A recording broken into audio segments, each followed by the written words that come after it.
इंदौर में मानसिक तौर से परेशान एक युवती को अर्धवस्त्र में देखकर एक ट्रक ड्राइवर और 2 युवकों ने रेप की वारदात को अंजाम दे दिया था, जिसके बाद पुलिस ने इस पूरे मामले में बड़ा ही खुलासा करते हुए 24 वर्षीय आरोपी ट्रक ड्राइवर को गिरफ्तार कर लिया है। दरअसल पूरा मामला 4 जुलाई का है, जब इंदौर की चंद्रनगर पुलिस को डायल 100 पर एक शख्स द्वारा सूचना दी गई। उसने एक युवती को निर्वस्त्र हालत में देखा है और उसको वस्त्र के रूप में टी-शर्ट पहनाई है। इस सूचना के बाद अलर्ट मोड पर आई पुलिस चंद्रनगर थाने नावदा पंथ इलाके में पहुंची और युवती को महिला पुलिस द्वारा वस्त्र धारण कर थाने लाया गया, जहां पर युवती ने जब पुलिस ने पूछताछ की तो बताया कि युवती की मानसिक स्थिति ठीक नहीं है और उस समय वह कुछ भी बताने को तैयार नहीं थी। इसी बीच 5 जुलाई को पता चला कि बेटमा थाना क्षेत्र में एक मानसिक रूप से विक्षिप्त युवती की गुमशुदगी उसके परिजनों ने दर्ज कराई है। इसके बाद पुलिस ने प्रारंभिक एविडेंस के साथ ही शून्य पर कायमी कर मामला बेटमा थाने को सौंप दिया। वहीं इस संगीन मामले को लेकर एक एसआईटी की टीम जांच के लिए गठित की और जांच के दौरान पता चला कि युवती बेटमा से सागोर कोटी के लिए रवाना हुई थी। वहीं बाद में वह नावदा पंथ की ओर बढ़ी और जिसके चलते शहर के पश्चिमी थाना क्षेत्र की अलग अलग टीमों ने बेटमे से लेकर सागोर कोटी और नावदा पंथ तक इलाकों के सीसीटीवी फुटेज खंगाले शुरू किए, जहां पर सीसीटीवी फुटेज में पुलिस को पता चला कि युवती बेटमा से एक रिक्शा में निकली थी। इसके बाद नावदा पंथ के सीसीटीवी फुटेज चेक किए तो यह बात सामने आई कि एक युवक ने युवती की मानसिक स्थिति का फायदा उठाकर उसके साथ रेप किया। आरोपी युवक मूल रूप से जौनपुर का निवासी है और उसका नाम विजय पिता फूलचंद्र गुप्ता है, जहां पर ट्रक ड्राइवर ने गंदी हरकत कर युवती को मौके पर छोड़ दिया था और वह ट्रक में रखे सामान को गुजरात डिलीवरी करने गया था। इधर पुलिस ने ट्रक ड्राइवर के इंदौर लौटते समय छोटा उदयपुर से उसे गिरफ्तार कर लिया है। पुलिस गिरफ्त में आए आरोपी ने घटना से संबंधित बातें भी कबूल की है। इधर युवती की मेडिकल जांच से कई और तथ्य भी सामने आए हैं। पुलिस अब उन 2 अज्ञात आरोपियों की तलाश में जुट गई है, जिनके बारे में युवती ने थोड़ा संभलने के बाद जानकारी दी। वहीं वहशीपन की हद पार कर देने वाले इस मामले पर एक दरिंदे तो सलाखों के पीछे पहुंच गया है, वहीं 2 अन्य दरिंदों की तलाश पुलिस कर रही है। 4 जुलाई को सुबह सुबह थाना चंदननगर में डायल 100 पर एक जिम्मेदार व्यक्ति ने सूचना दी थी कि एक युवती वस्त्रीन जैसी स्थिति में नावदा पंथ की तरफ रोड पर जा रही है और मेरे द्वारा उसको टी-शर्ट पहनाई गई है।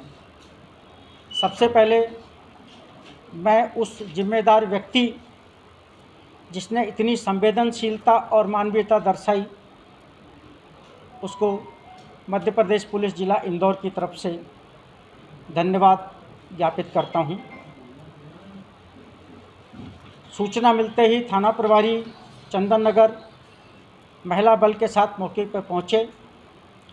उस युवती को जिसके कपड़े अस्त व्यस्त थे, कपड़े उपलब्ध कराकर थाना चंदननगर पर लेकर आए और उससे उसका नाम पता या उस कहाँ से आई, क्या घटनाक्रम है, पूछने की कोशिश की। लगातार कई घंटों की पूछताछ के बाद भी वो अपने साथ हुई किसी भी घटना की जानकारी देने में असमर्थ रही। यह पता लगने पर कि वह युवती बेटमा क्षेत्र की रहने वाली है और 3 तारीख की शाम 7 बजे के करीब उसके पिता ने उसकी गुमशुदगी दर्ज कराई है। युवती के पिता ने थाना बेटमा पर जब उसकी गुमशुदगी दर्ज कराई थी तब ये बताया था कि तत्समय उसकी पुत्री की मानसिक स्थिति स्वस्थ नहीं है। ये पता लगने पर युवती के माता पिता को बेटमा से बुलाया गया। उन्होंने भी कोशिश की, परंतु तत्समय जो उसकी मानसिक स्थिति थी, जो अस्वस्थता थी, उसके कारण वो कुछ भी स्पष्ट बताने में सक्षम नहीं थी। युवती का मेडिकल परीक्षण कराया गया, जो वैज्ञानिक साक्ष्य उपलब्ध हो सकते थे उनको प्रिजर्व कराया गया और फिर युवती की मानसिक स्थिति और जिस अवस्था में मिली थी उसको देखते हुए इस बात की आशंका से इनकार नहीं किया जा सकता था कि किसी या किन्हीं असामाजिक तत्वों द्वारा उसकी इस अवस्था का नाजायज़ फ़ायदा उठाया गया। युवती की स्थिति और जिस अवस्था में पाई गई थी उसको देखते हुए, मेडिकल परीक्षण रिपोर्ट को देखते हुए थाना चंदन नगर पर 0 पर अपराध धारा 376, 511 भारतीय दंड विधान के तहत कायम किया गया। चूँकि युवती की गुमशुदगी बेटमा में दर्ज थी, अतः मूल अपराध कायमी हेतु थाना बेटमा पर भेजा गया, जहां थाना बेटमा पर अपराध क्रमांक 435/21 धारा 376, 511 कायम कर विवेचना में लिया गया। एक तत्समय मानसिक रूप से अस्वस्थ नवयुवती के साथ संभावित आशंकित यौनाचार की घटना को देखते हुए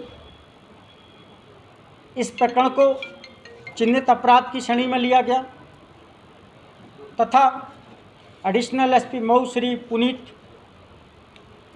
के मार्गदर्शन में एसडीओपी देपालपुर सुश्री नीलम के नेतृत्व में थाना प्रभारी बेटमा तथा स्टाफ थाना प्रभारी बेटमा श्री संजय शर्मा और उनके साथी अधिकारियों की एक एसआईटी बनाई गई। 5 जुलाई को सुबह से लेकर 13 जुलाई तक आसपास के पूरे रास्ते बेटमा से सागौर, क्योंकि युवती पहले सागौर कुटी गई थी अपनी दोस्त से मिलने, और वो नाबदा पंथ चंदन नगर क्षेत्र में पाई गई थी। इधर आने जाने के प्रत्येक रास्ते पर लगे सीसीटीवी फुटेज, चाय पान की गुमटियों, और जब बेटमा से युवती चली थी तब एक ऑटो में भी जाती दिखती थी, तो उस रोड पर चलने वाले सैकड़ों ऑटो चालकों से भी पूछताछ की गई। लगातार की हमारी टीम की मेहनत के कारण नाबदा पंथ के एक सीसीटीवी फुटेज में युवती बिना लेगिन के आगे जाती दिखती है। थोड़ी देर बाद ही एक आदमी जो केवल बनियान पहने हुए है उस युवती के पीछे जाते हुए दिखता है। जब पेट्रोल पंप से दूसरे ड्राइवरों से उस युवक के बारे में पता लगाया तो उसका नाम विजय गुप्ता सन ऑफ फूलचंद गुप्ता, उम्र लगभग 24 वर्ष, मूल निवासी जौनपुर उत्तर प्रदेश का होना पता लगा। जिसके बारे में पता लगाया, वर्तमान में कहें तो गुजरात तरफ वो ट्रक लेकर जाना पता लगा। एक टीम गुजरात रवाना की गई और जब आरोपी गुजरात से वापस आ रहा था तब छोटा उदयपुर के पास संदेही विजय को बेटमा लाकर उससे घंटों तक पूछताछ हमारी एसआईटी ने की। प्रथम उसने इनकार किया, जब उसको जो हमारे पास वैज्ञानिक साक्ष्य उपलब्ध थे, जो अकाट्य साक्ष्य थे, उनको देखकर वो टूटा और उसने स्वीकार किया। चूँकि जैसा कि मैंने पहले बताया कि युवती कुछ भी बताने की स्थिति में नहीं थी, यह भी स्पष्ट नहीं था कि उसके साथ किसी प्रकार की घटना हुई है। हालांकि मेडिकल रिपोर्ट और उसकी स्थिति को देखकर इस बात की आशंका थी। तो जो वैज्ञानिक साक्ष्य, वेजाइनल स्लाइड, अंतावस्त्र जब्त किए गए थे, उनको प्राथमिकता के आधार पर एफएसएल जांच हेतु भिजवाया गया। संयुक्त संचालक एफएसएल राउ से अनुरोध कर 2 दिन के अंदर उसकी जांच रिपोर्ट प्राप्त की गई।